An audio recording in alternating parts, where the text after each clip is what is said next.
Hello, Ms. Nusafizar, Ms. Elsa, and Ms. Sati. We are Group 12. Our presenters are me, Chowli Ann, Anisha Gobinath, Tang Wai Kit, Chua Rongjie, and Go Yu Xuan.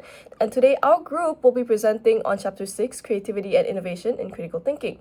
So the question we are addressing is, are there any underlying biases or assumptions in the ideas presented in this chapter? And also, how can these assumptions be critically evaluated and challenged to develop a broader understanding? So before we start, we'll do a brief introduction on what this chapter is about. So this chapter discusses what creativity is, how it relates to critical thinking, and introduces models such as the 4C model of creativity by James C. Kaufman and Ronald A. Bigetto. And this chapter generally presents creativity and innovation in a positive way and explains how they can support problem solving and decision making. So, although the chapter provides useful frameworks, some ideas are presented in a way that may oversimplify how creativity and critical thinking actually work in life. So, we will first explain the assumptions we identified and then evaluate and challenge them to develop a broader and more realistic understanding. Hi Miss, now I want to talk about some problems with how we see creativity. First, many people think creativity is always something positive. It is defined as producing novel and valuable ideas, but that's not always true. Scammers are creative. Hackers are creative. Their ideas are new and effective, but it's harmful. So, creativity itself is neutral. It depends on how people use it. Second, the 4C model by James C. Kaufman and Ronald A. Bigetto divide creativity into 4 levels, which is mini C, little c, pro C, and big C. Mini C is personal creativity, little c is everyday creativity, pro C is professional level, and big C is famous, world-changing creativity. It sounds universal, but it was developed mainly in Western countries. So, different culture may be creative differently. Lastly, creativity can be measured by tests, but creativity is very subjective. What is creativity to me might not be creative to you. So, it's not that easy to measure creativity with just numbers. Thank you. Good day, my name is Anitra Gobinath from Group 12 and I'll be picking up from where Isaac left off. The chapter seems to assume that creativity and critical thinking naturally work well together all the time. Creativity is usually presented as generating ideas, while critical thinking refines them in a smooth process.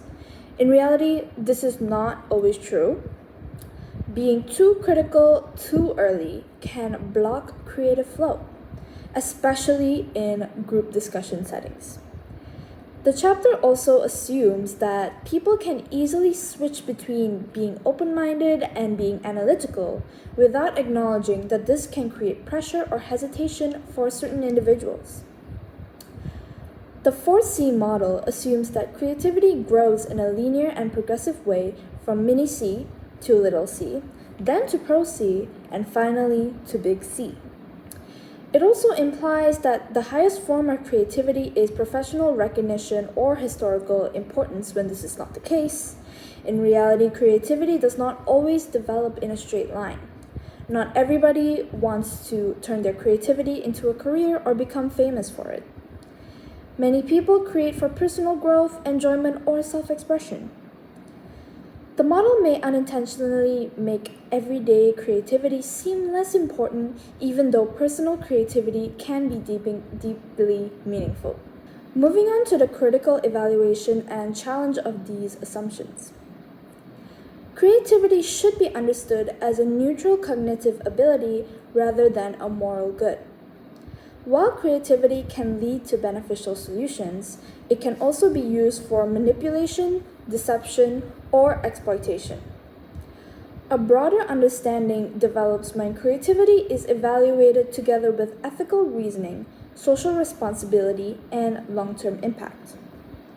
This allows creativity to be seen not just as good, but as powerful, with both positive and negative potential depending on how it is used. Good day, Miss. I'm Waikit from Group 12, and today I'll be presenting on universality of 4C models. Well, the 4C model is useful as an educational framework, it should not be treated as universally applicable. It is cultural situated, and in many non-Western societies, creativity emphasizes shared contribution, tradition, and collective problem solvings rather than individual achievements. Therefore, relying on only one hierarchical framework, we should recognize that multiple cultural models of creativity do exist. Second, the measurement of creativity. Creativity is highly subjective. Although tests and models help structure our understanding, however, they cannot fully capture a person's creative potential. Creativity is shaped by culture, life experiences, perspectives, and personal values. Because of this complexity, we must accept that creativity cannot be fully measured by using standardized tools alone. And the assumption that creativity and critical thinking always work well together. In reality, they do not always operate smoothly at the same time. Creativity involves generating ideas freely, while critical thinking involves in evaluating and refining them. A more realistic understanding is that they work best in stages. First, generating ideas, then analyzing them.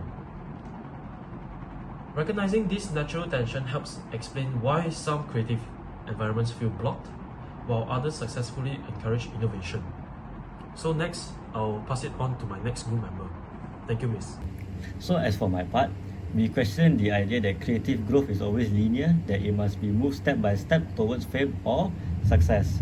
The truth is, creativity doesn't have to lead to recognition to be meaningful, meaning that many people actually express their creativity in small and personal ways, such as journaling, crafting, and working on personal projects. These may never go viral or win awards, but they still do matter to certain individuals. Overall, Chapter 6 gives us a useful framework to understand how creativity and innovation works. However, it also includes some underlying assumptions. For example, it suggests that creativity is always positive, that the 4C models applies universally, and that the creativity can be measured objectively, as it also assumes creativity and critical thinking always work smoothly together, and the growth of linear is status driven. But when we look closer, we can see that creativity is more complex than that, as it's not that simple. As for conclusion, by evaluating and challenging these assumptions, we can see that creativity in a more balanced way. Creativity is context dependent, meaning it changes depending on the situation. It is also shaped by culture and is ethically complex. And most importantly, it is personally meaningful. So instead of seeing creativity as a straight path towards success, we should see it and also understand it as a dynamic and deeply personal journey. Thank you. Although creativity is often associated with positive innovation, real-world cases show that creativity itself is neutral. It can be used constructively or destructively depending on intention and context. Firstly, creative financial scams. Financial fraud often requires a high level of creativity. Scammers design convincing stories, fake identities, and systems to gain trust. For example, phishing emails are carefully crafted to look like legitimate bank messages, complete with logos, professional language, and urgent tone. This challenges the assumption that creativity naturally leads to positive outcomes. Next is deepfake technology misuse. Deepfake technology uses artificial intelligence to manipulate videos or audio so that someone appears to say or do something that they never actually did. It involves advanced machine learning techniques and complex data processing. However, deepfakes have been used to spread misinformation, damage reputations, and influence political narratives. In some cases, they have been used for harassment or identity exploitation.